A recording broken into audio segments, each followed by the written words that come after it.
Son como dos potencias, ¿viste? Que se unen. Qué Un lado y el tremendo. otro del charco. Pero tal Estamos cual, o sea, tenemos como el océano Atlántico, estamos como entre encontrándonos en el medias. medio. ¿Ves la franja esa negra? Eso es el Atlántico. Y ahí está. ¿Qué es tenemos el Greenwich y el Ecuador. Ahí está. El Tratado de Tordesillas, todo metemos. La tenemos todo. No he presentado ni nada. Bueno, amigos y amigas de la literatura clásica, eso se va para la intro, que lo sepas. Esto es Clásico Kitters. ¿Cómo mismo pasan? Estoy con José de Libros en el Fin del Mundo para pasar una velada estupenda y divertirnos muchísimo mientras descubrimos una maravillosa obra. Tengo el lujo, el placer, el sueño, estoy cumpliendo un sueño en vida, no me morí, o quizás sí, y sos el paraíso, Carol. Así que estamos acá para traer, para poner en esta puesta en conjunto un libro que hemos leído juntos y que queremos, justo que el libro está cumpliendo una década o un poquito más de una década en una ¿Ya? editorial española ya. El primer libro que editaba la editorial Dos Bigotes, que está cumpliendo una década, y nosotros justo lo leímos, y de eso venimos a hablar hoy. ¿Querés contar qué libro es, Carol? Sí, lo primero de deciros es que nos faltan los bigotes, no tenemos los dos bigotes, mira. Me afeité para vos, tenía una barba de leñador brasilero, de gaucho, viste, del interior de la Me gustan los facenda, bigotes, y me afeité para vos. Para la próxima nos dejamos los bigotes. me gustan los bigotes, tengo un Bien. fetiche con los bigotes yo.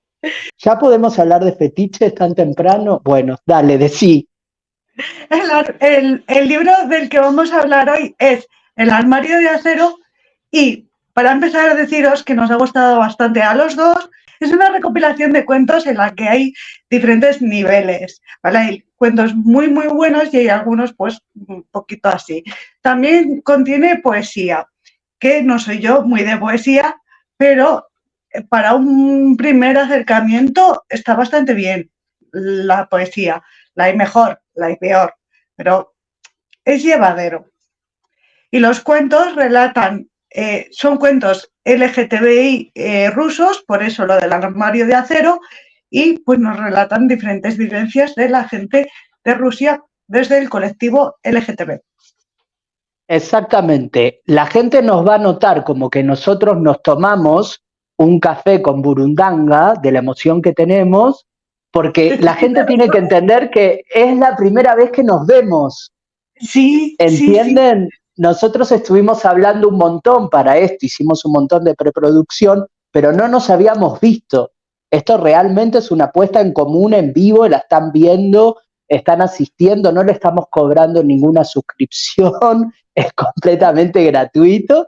Y tal cual como decís vos, Carol, estos cuentos son una mirada al ex bloque soviético, digamos, y lo que es la Rusia actual de Putin para lo que es la comunidad homosexual. Y realmente estas dos realidades, porque para mí la presencia de la ex Unión Soviética se siente en estos cuentos, porque por un lado tenemos, y en esto yo creo que vos lo has visto, es porque lo decís en esto de que también es poesía, a mí me hizo acordar a los coros griegos de las tragedias, eran como voces, que algunas son poesías, otros son cuentos, otros son textos híbridos que no sabemos muy bien qué son, pero en conjunto, aunque sean heterogéneos, forman una especie de coro trágico donde la Rusia actual y la Rusia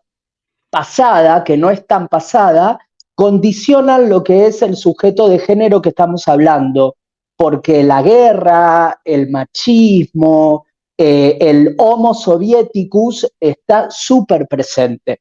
Y el homo ruso de Putin de ahora también está súper presente.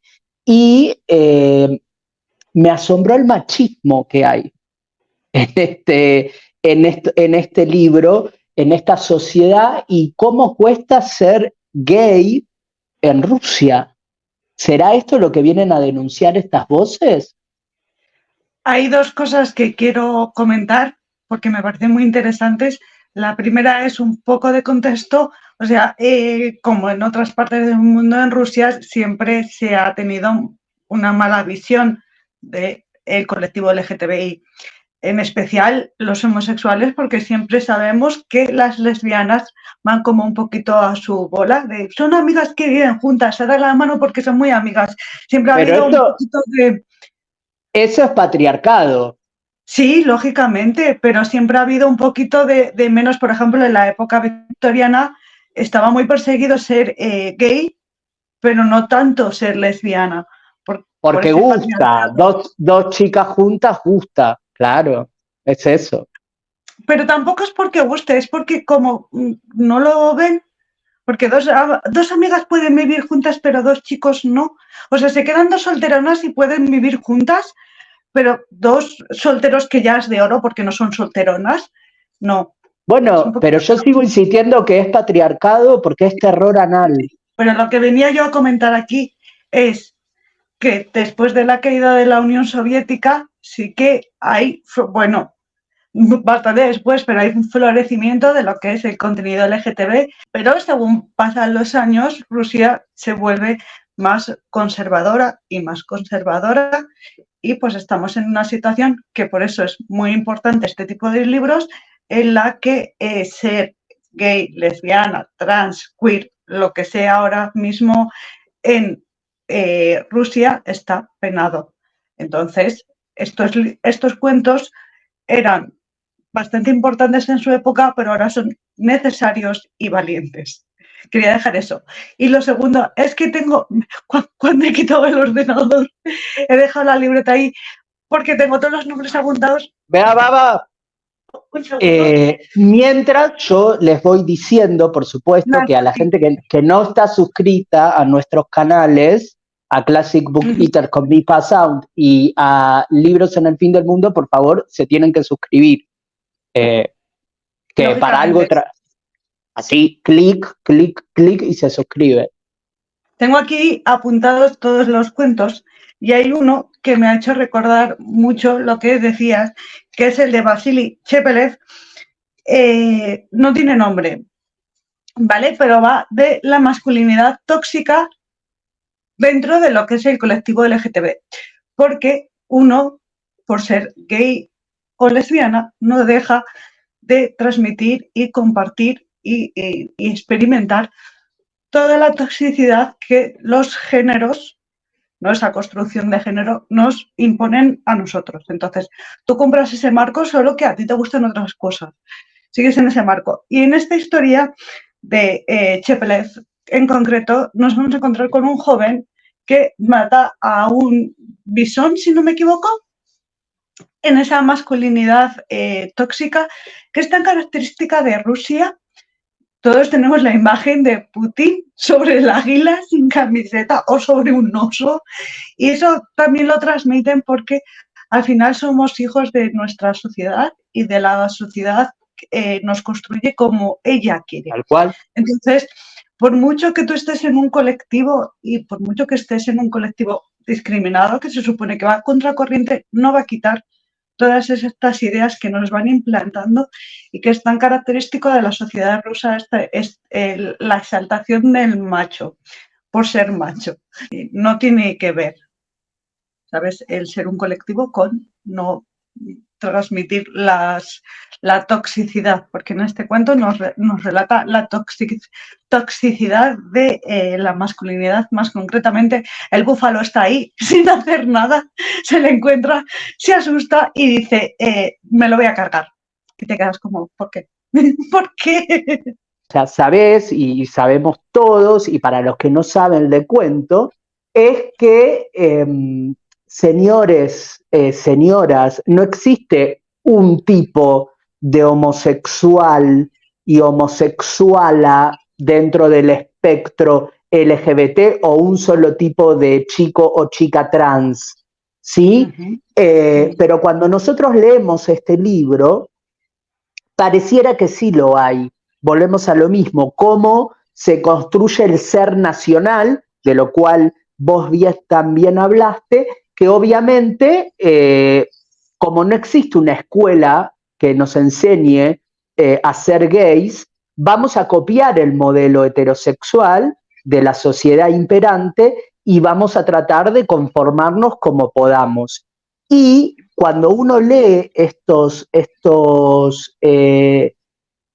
cuentos que ya de por sí estamos diciendo que son maravillosos, nosotros estamos hablando de la sociedad que refleja, no estamos diciendo que los cuentos son malos en este sentido, ¿no? Nos estamos asombrando porque quizás es uno de los pocos trabajos tan explícitos sobre la comunidad LGBT moderna, porque vos, Carol, después de esto quiero que hables de los primeros antecedentes por ahí que tenemos de la literatura LGBT en Rusia, que no tienen nada que ver con lo que estamos hablando ahora, en lo que es velado y lo que es explícito. Pero lo que yo quería decir era que la mayoría de los cuentos, el gay masculino, ¿no? Que es como el estereotipo dominante, está demasiado presente. Y fíjate que en un cuento que hay poca presencia trans, poca presencia lésbica, y en un cuento donde uno de los gays, no sé si te acordás, el cuento de la parejita de gays, uno que es más afeminado,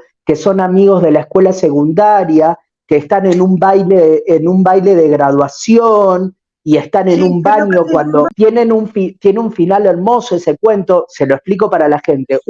El narrador de ese cuento es un gay completamente afeminado, incluso lo que es para Rusia. Sufre mucho bullying y tiene un mejor amigo que hasta donde él cree, a pesar de estar enamorado de él, su mejor amigo es heterosexual. Van a una fiesta de graduación, de que se gradúan de la secundaria, su mejor amigo va con una novia que tiene, la novia se emborracha, se encuentran en el baño de hombres y no les voy a contar más nada, ¿no? Pero ustedes entienden lo que va a venir. Después vamos a seguir a estos dos hombres durante varios tiempos de su vínculo y ahí vamos a ver no solo cómo se comporta su familia y la sociedad rusa a lo largo de este vínculo, sino qué pasa con la diferencia entre una persona que se le nota que es gay y una persona que no se le nota. ¿Sí? Eso era, yo no me acuerdo qué cuento es, pero por eso... no es el de Todos los chicos son vírgenes de Ilya Ilin, puede que sea, no estoy segura. Puede. Todavía no estamos hablando de mi cuento estrella, que vamos a hablar.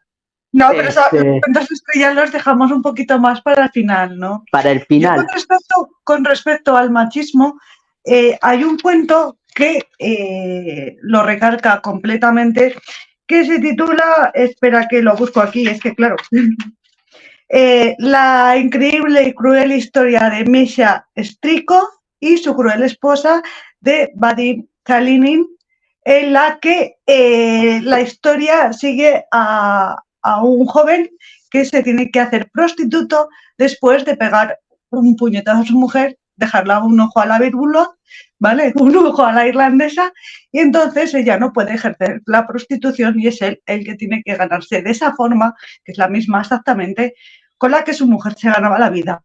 Pero claro, ahora que se pasa de es mi mujer la que ejerce la vida alegre a ser yo, empieza el drama. O sea, antes no había ni un solo problema porque ella era una mujer. Ahora todo el drama gira en torno a este señor y su cruel mujer. Madre mía, la salen los cuernos así y un bigotazo, porque cuando era ella antes la que hacía exactamente lo mismo y en ningún momento vemos que pase nada realmente particular dentro de lo que es el mundo de vender tu cuerpo al mejor postor o al peor, porque en esto nunca se sabe, tampoco está pasando. Simplemente es que tiene como unos amigos alrededor que parasitan, ¿vale? Que le parasitan su forma de vida, su dinero, todo. Viven así como si fueran sus moscas. Pero es un drama y su mujer es súper malvada y cruel. Es un cuento maravilloso también y tiene un registro paródico, cómico con esto de la inversión de roles, también muy crítico y casi diría, yo no diría feminista, pero sí que concientiza mucho sobre nuestra masculinidad y sobre el poderío que hacemos cuando dominamos un cuerpo, porque para dominar un cuerpo, para violentar un cuerpo, ya sea tomándolo sexualmente, violentándolo mediante la palabra, lo que tenemos que hacer es negarle su personalidad, digamos. O sea, objetivizarlo, dejar de sentir y dejar de tratarlo como una persona y empezar a tratarlo como un objeto. Digo, la trata de blancas, los femicidios, ¿qué son? Eso. Digo, te trato como una cosa, te despojo de tu personalismo y ahí te puedo empezar a violentar. Y el cuento lo hace con un tono paródico, me parece, para que no suene tan fuerte, pero igual yo creo que cumple su cometido. Es hermoso ese cuento. Y ahora, si quieres, puedo comentar un poco algunos antecedentes.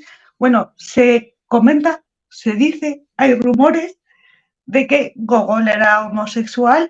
No hay nada cierto, pero en ningún momento... Espera, te quiero enseñar una cosa. Es que me ha llegado hoy mucha ilusión.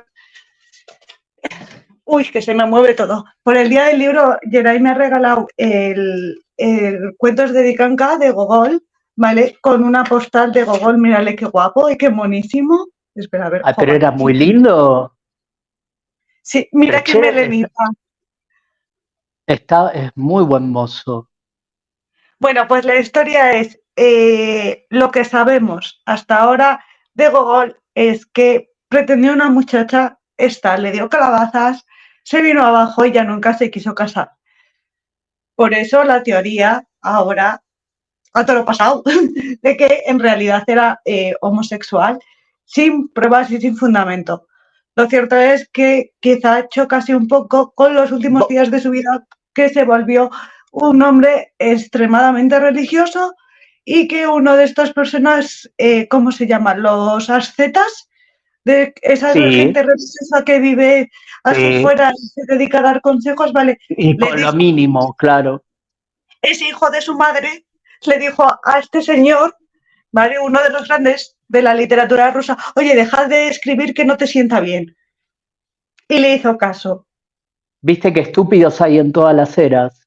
Siempre, siempre ha habido estúpidos y siempre ha habido gente que abre la boca cuando lo que tiene que hacer es callarla. Entonces, pues bueno, uno de estos...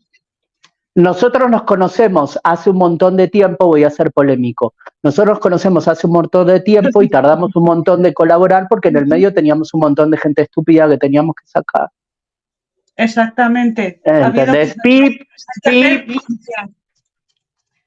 Bueno, y también lo que yo te quiero preguntar, que esto lo podemos dejar de testimonio para los patrocinadores, es, ¿tenemos una tumba de Gogol que visitar en Rusia? Es probable, es probable. Bueno, le decimos a los patrocinadores que si nos quieren mandar a Rusia a la tumba de Gogol, acá tenían los enviados, le decimos a la editorial Dos Bigotes, si quieren que les hagamos un blog en Rusia, nosotros que nos leímos el libro, por favor, le decimos a los compiladores, a los escritores del Armario de Acero, si quieren hacer un meeting, si quieren que vayamos a Rusia a disertar sobre el libro, bueno, acá estamos. Aquí estamos. Y si nos queréis enviar más cosas rusas, también estamos. Sí, por supuesto. Yo ya me conformo. Yo con eso ya me conformo. Sí que es cierto que se nota bastante más que hay literatura gay que de lesbianas. Quizá porque algunas cuentan poesías, pero sí que se ve menos cantidad de literatura lésbica que de gays. Pero una cosa que me ha parecido curiosa es que todos los escritores, que son 17, que aparecen en los cuentos, participaban en las mismas revistas. Y esto no es porque solo escribieran temática LGTB, porque al final tu vida de homosexual no gira en torno a ser LGTB. Te quiero decir, es una persona que le gustan Sí, obvio. o las chicas, ¿vale? Pero no gira O todo. sea, O sea, es no como es el que, centro de su pero universo. es como la heterosexualidad. Vos tenés un lugar específico donde ponés las sábanas, que sea la homosexualidad o la heterosexualidad, doblás la sábana como quieras, pero después tenés una vida igual y normal que cualquier otra persona.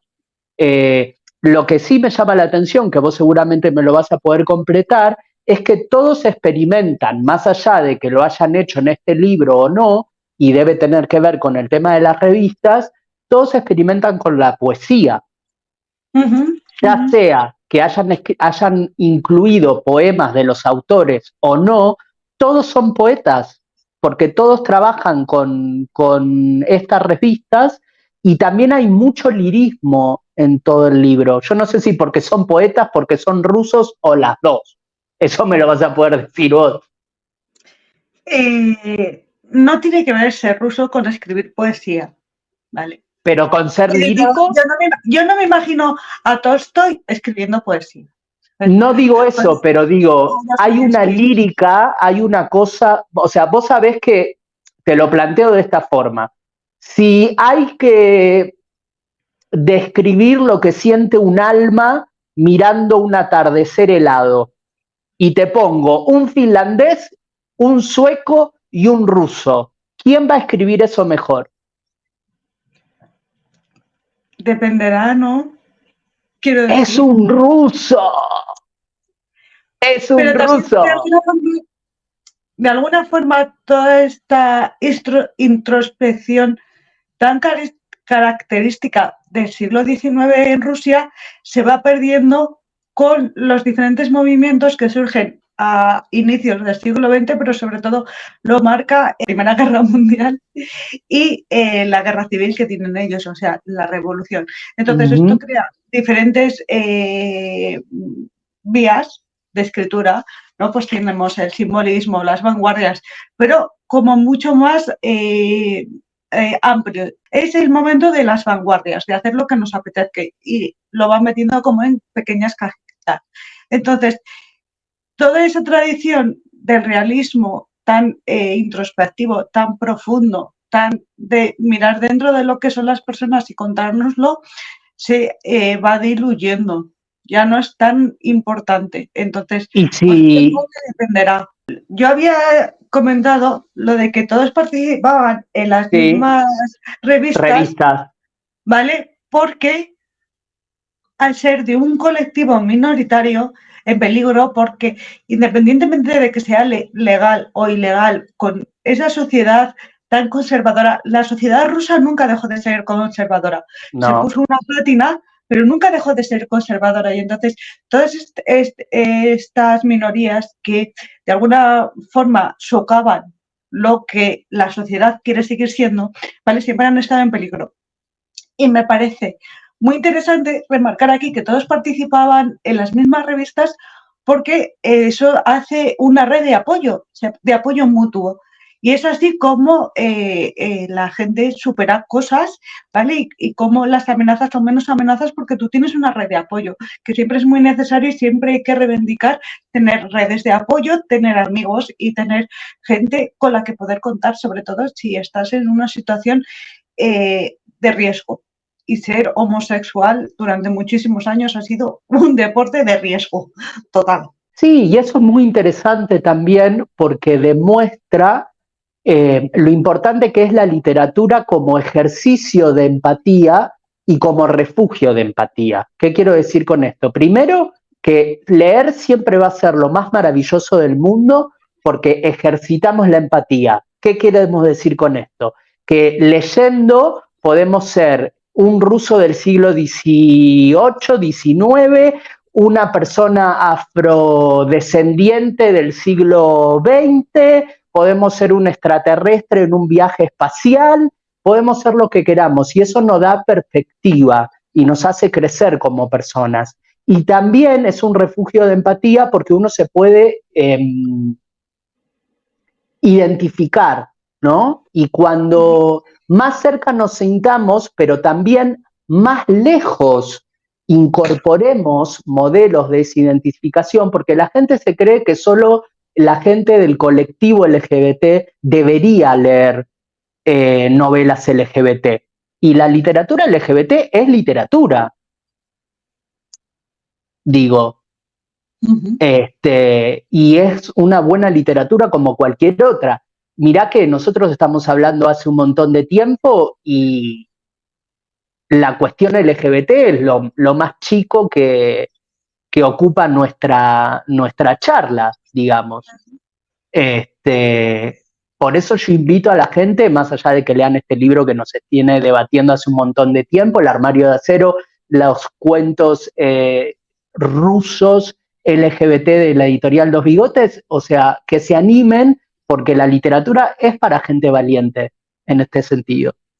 Y para gente que quiere ver más perspectivas que la suya propia, porque al final si te van a contar exactamente lo mismo que piensas tú, apaga la luz, túmbate y piensa en tus cosas, no sé, no te va a ofertar nada. Bueno, ahí tiene que ver el tema de la subjetividad como el absoluto. ¿Viste la gente cuando agarra y dice, bueno, no, pero yo acá pienso lo subjetivo y lo objetivo y este es mi absoluto? No, porque tu absoluto siempre va a ser tu opinión y tu visión del mundo. Entonces no es absoluta, entonces no es objetiva. Ahí trabaja lo que vos estás diciendo. Porque ponerse del lado del otro también no es solamente ponerse en sus zapatos, es ponerse en el marco psicológico, social y de época de esa persona. Ahí es donde la literatura activa. Y cuando más diferente sea, mejor, tal cual, Carol.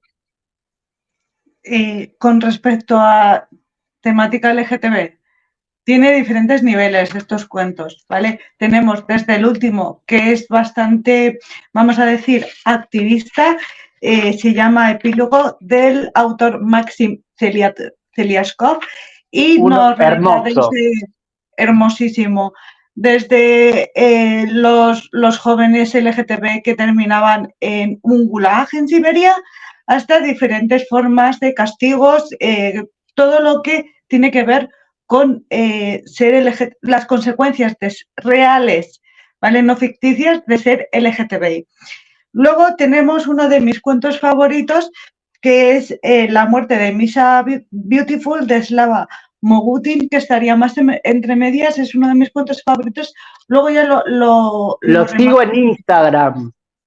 Sí. Sigan en Instagram a este escritor porque es increíble todo, lo amo, lo adoro. Tenemos 2 cuentos de él, creo. Este es uno y el otro también está muy bonito. Este es uno de mis cuentos favoritos porque tiene todos lo que yo busco en un cuento. Pero por ahora deciros que ser LGTBI tiene consecuencias, ¿vale? Entonces, para mí sí que es importante el que me muestres las repercusiones de ser LGTB. No quiero decir con esto que todos los cuentos tengan que tener este tipo de cosas, pero sí en una sociedad con la que no estoy demasiado acostumbrada en este tipo de temas, me puede resultar interesante. También hay cuentos en los que ser LGTB o ser heterosexual se hubiesen intercambiado y el cuento se hubiera quedado exactamente igual. Por ejemplo, me estoy acordando del que te gustó a ti tanto, que era, lo tengo por aquí apuntado. El del tren. El del tren, exactamente. En el cuento del tren, joder, ¿dónde está ahora? Los excéntricos, de Vadim Kalinin. Hubiera dado exactamente igual si la pareja hubiese sido heterosexual. O sea, el cuento no hubiese cambiado en absoluto. Y entonces también está ese tema, porque ahí es cuando se normaliza, ¿no? Cuando se pudiera intercambiar. Que está bien en los dos casos. Entonces, lo que quiero decir es que sí que todos tratan el tema LGTBI, pero no todo es activismo y no todo es contarnos el drama y los sufrimientos que viven. Simplemente hay gente que te ha contado una historia y pues que un personaje le gustaba el mismo sexo. No tiene más. Quería hablar de eso. Solo lo que quería decir de Los excéntricos, que es mi cuento preferido, es que a mí me pareció una picaresca, algo que los españoles conocen muy bien, Y yo dije, ¿qué hago leyendo una picaresca en un vagón de tren en Rusia? ¿Viste? Yo me sentí como digo... Quiero dar una nota aquí para todos los que nos gusta la picaresca. Tiene más que ver con salirte con la tuya, ¿vale? Va en ese sentido. Buenísimo, me pareció muy, muy lindo y digo, vos sabés que yo me muero de ganas por leer Chekhov, que ya lo voy a hacer, y digo, a pesar de toda la cuestión, de todo el juego, ¿no?, que hay con respecto a por qué es una picaresca, digo, ay, ojalá Chekhov tenga este aire de escena cotidiana, ¿no?, de estampa, de decir, bueno, te voy a contar pequeñas fotografías, porque me pareció sublime. Los primeros relatos. Es que lo que vamos a ver en Chekhov es una evolución brutal. Entonces, Chekhov, yo esto cuántas veces te he contado, participaba en una revista de corte cómica, ¿vale? Estilo The Onion, ¿conoces The Onion? No. Vale, no, y el mundo, claro, es que el mundo todo ella es española. Hacen noticias de broma, ¿vale? Parodias y terminan siendo más reales. O sea, te cuentan una noticia de broma que podría ser real, pero no lo es. Había un chiste buenísimo en la peli de The Onion que era el atracador que va a robar un trabajo, ¿vale? Va a un banco a atracar y dice, no, si yo no quiero dinero, porque el dinero se me acaba mañana, yo lo que quiero es un trabajo. Y entonces le ponen el escritorio, ¿vale? Porque él ahora trabaja en el banco y sigue con el pasamontañas, así todo tapado y con la pistola, y pone señor enmascarado con pistola en la plaquita que pone en el escritorio. Es divertidísimo, es que es divertido. La peli de Onion es buenísima. Y entonces vienen a pedirle dinero y dice, ¿qué me estás contando? No sé qué, hijo puta.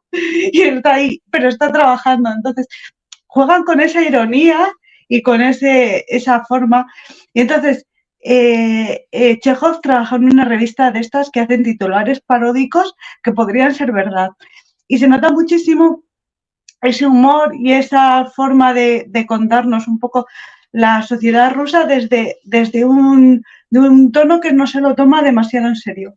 Luego va evolucionando y coge profundidad y por eso digo que quizá empezar con los cuentos de Chekhov, los del inicio, te va a ser más fácil. Tengo la edición de los cuentos completos y supongo, no me fijé, pero supongo que es cronológica, así que no voy a tener problema. Hay otro cuento que me gustó mucho, si querés lo hablo después, pero me gustaría que lo ubiques. ¿Te acordás el de los dos? No me acuerdo si es el mismo del que mata al búfalo, pero el del señor que va a visitar el internado. ¿Te acordás? Que hay un tipo que va a visitar un internado, que ahí había unos jóvenes que hicieron como desaparecer al rector. Sí, ahora me ¿Te acordás? Sí. Hicieron desaparecer al rector y entre esos jóvenes había dos que eran pareja y que la historia se la cuenta como la casera de ese internado.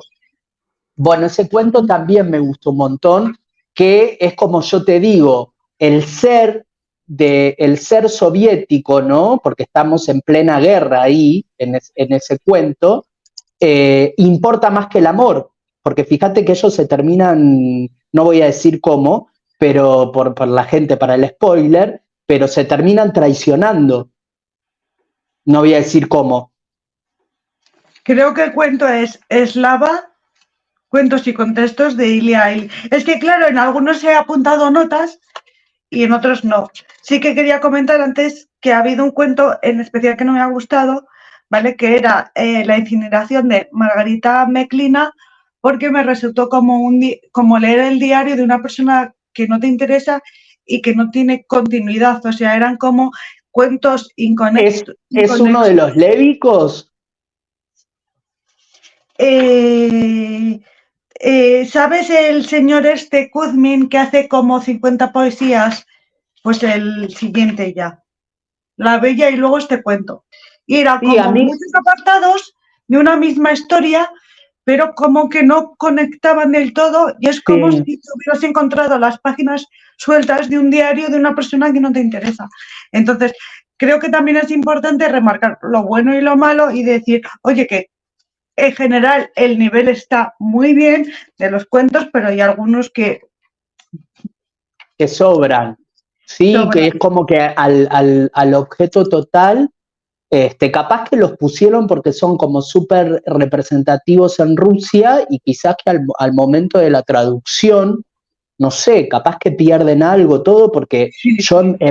en varios que son como así de diarios, yo también como que me perdí un poco. Pero por eso, no sé si es algo de la traducción, algo de lo cultural, o simplemente que no es para todos los lectores, pero eso no quita el producto final que a nosotros nos pareció maravilloso. Sí, espectacular. Yo es un libro que recomiendo muchísimo, y más en este canal, que somos fanses de lo ruso. Y entonces, si yo ahora podía comentar un cuento que me resultó el más original, o sea, yo no lo vi venir. Este cuento me sorprendió de todo momento, es el del mismo de los excéntricos, que, bueno, los hemos comentado ya todos. O sea, este señor Vadim Kalinin, que de verdad merece la pena. Es el último cuento que nos presentan Yes, Yura y el Aleph de un hombre que está obsesionado en conseguir el Aleph. Más que el Aleph, conseguir algún punto como creativo total. O sea, que tu vida sea todo gozo, todo experiencia, todo como vivir en una burbuja de felicidad, de éxtasis absoluto. Entonces, el cuento te lleva por unos derroteros que ni te lo planteas, ni te lo imaginas, te sorprende muchísimo, te sorprende el final, todo el momento te deja loquito. Aparte, hay algo que voy a decir como argentino y como persona que no le gusta Borges, pero para que algo no te guste lo tenés que conocer un montón. Y por supuesto, si Lógico. hay algo que yo conozco mucho, es el Aleph, un cuento maravilloso de Borges. Y para la gente que no lo sabe, tenemos en una casa de Buenos Aires, donde ya sabemos que se va a encontrar el Aleph, no estoy contando nada que no se sepa, tenemos a Beatriz Viterbo que luchan por su amor dos personas, quien podría ser el propio Borges y quien es el señor Daeneri. Que este señor Daeneri lo que tiene es la particularidad de creerse escritor y de inventar y de hablar, ¿viste como las personas que intentan hablar un español culto pero hablan cualquier cosa? Sí, ¿Viste? sí, sí, sí. Como cuando nosotros nos creemos escritores cuando somos adolescentes y empezamos a escribir esos poemas barrocos que creemos que el lenguaje sobrecargado es literatura, bueno, tal cual, todos pasamos por eso. No Sí, quiero sí. ahora que ninguna persona que me esté mirando diga, ay, no, yo no hice eso. Vamos, todos tenemos una primera novelita barroca en el cajón. Bueno, tal cual. Y lo que tiene, cuento esto, porque lo que tiene este cuento es que el ruso que lo escribió claramente leyó el Aleph, porque toda esta cosa humorística que tiene el Aleph, antes de la cuestión metafísica, espiritual y todo lo que va a venir con lo que ustedes ya saben con el Aleph, te das cuenta que este autor ruso lo ha leído, porque esta cosa media picaresca que yo vi en los excéntricos, se retoma en este cuento a pesar de que no sean el mismo autor. Y yo quiero Es el rastrear, mismo autor, ¿es el mismo autor?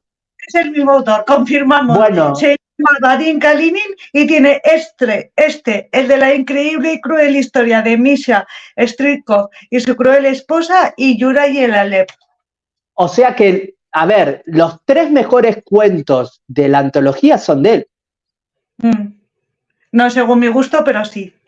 Ahora comento yo el que más me ha gustado. A ver cuál es el tuyo, a ver si me acuerdo. Se llama La muerte de Misha Beautiful de Slava Mogutin. Está por aquí Que apuntado. es el que sigo en Instagram. ¿Por qué este cuento? Pues os voy a contar un poquito de qué va el cuento primero y ya vemos qué cosas me gustan a mí en los cuentos. ¿Vale? La historia sigue, el protagonista ve lo que es, ¿cómo se llama esto? Donde ves que el obituario. El obituario. Se encuentra con el obituario de un joven que conoció, ¿vale? Y esto da pie a que recuerde los momentos que vivió con él. Son unos recuerdos que lo primero que me ha gustado, que ni intentan ni dejarle en feo, ni ponerle como alabarle, como esto que siempre se dice de que a los muertos hay que hablar muy bien de ellos, pues no, nos está contando lo que era ese personaje, lo que era representado para él, sin edulcorar, sin demonizarlo, sin nada, o sea, tal cual es. Y era el típico chico fiestero, ¿vale? Entonces, es un poco difícil edulcorar eso porque son gente que simplemente son bonitas, visten bien, se van a las fiestas y se drogan, ¿vale? No tiene más. Y sin tener demasiada complejidad vemos cómo el protagonista y este chico joven tienen una relación que por estar en Rusia en unos años complicados tienen consecuencias, ¿vale? Van forjando las relaciones también porque ellos evolucionan. Entonces, en un cuento es difícil ver cómo los personajes evolucionan, porque no da pie.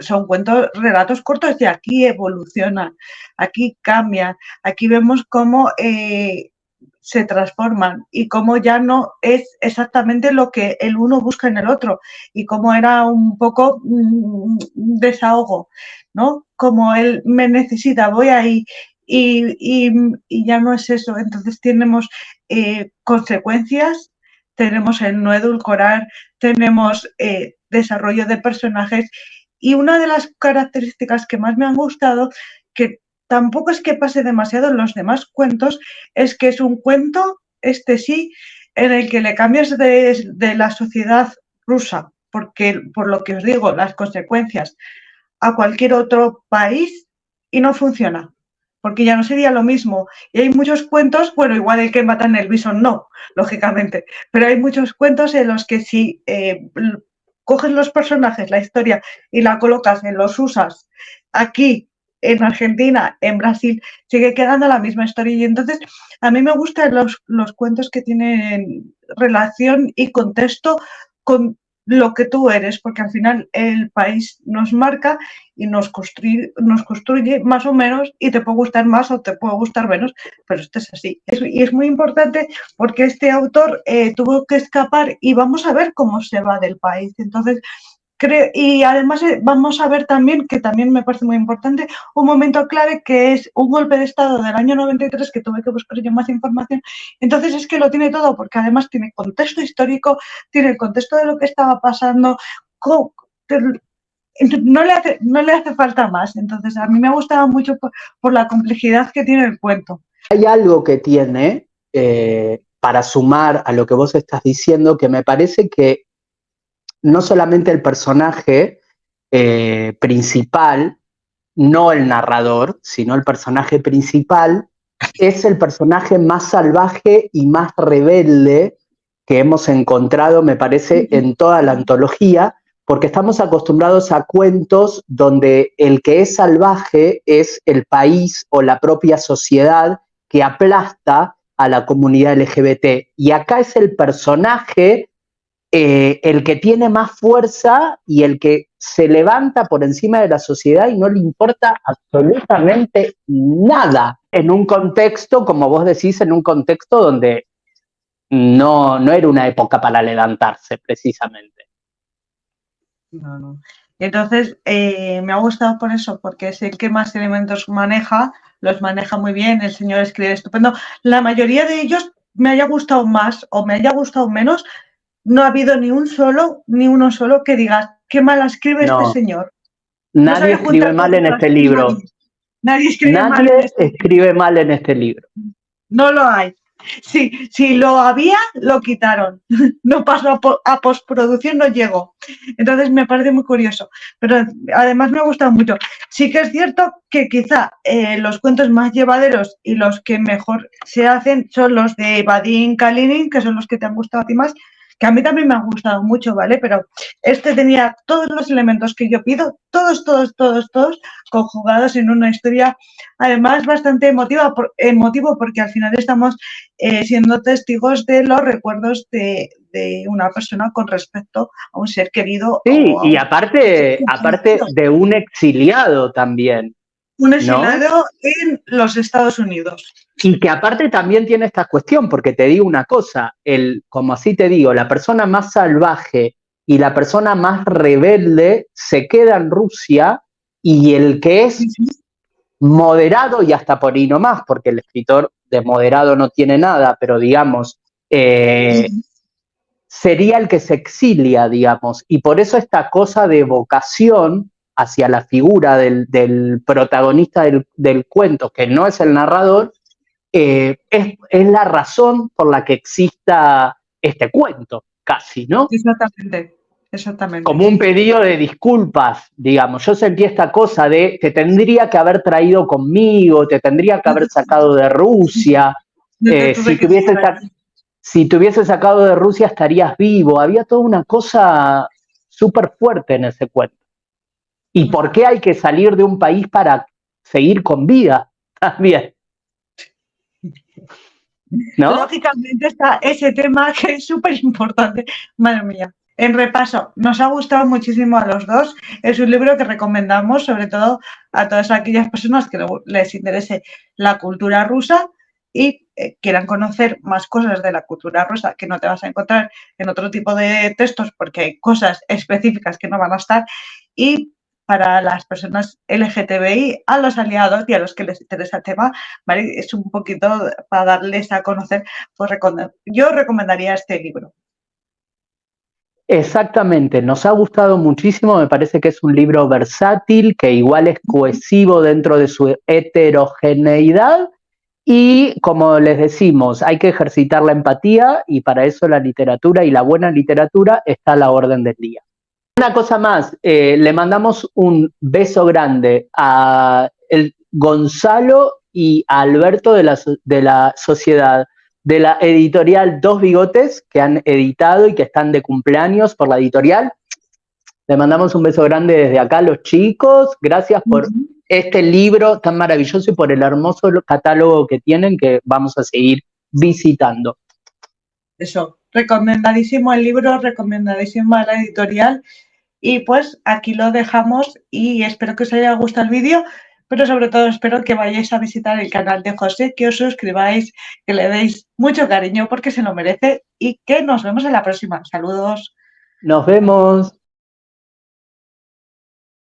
Me van a ver todos los vecinos, me da igual, me da completamente igual. Sí, estoy emocionadísima.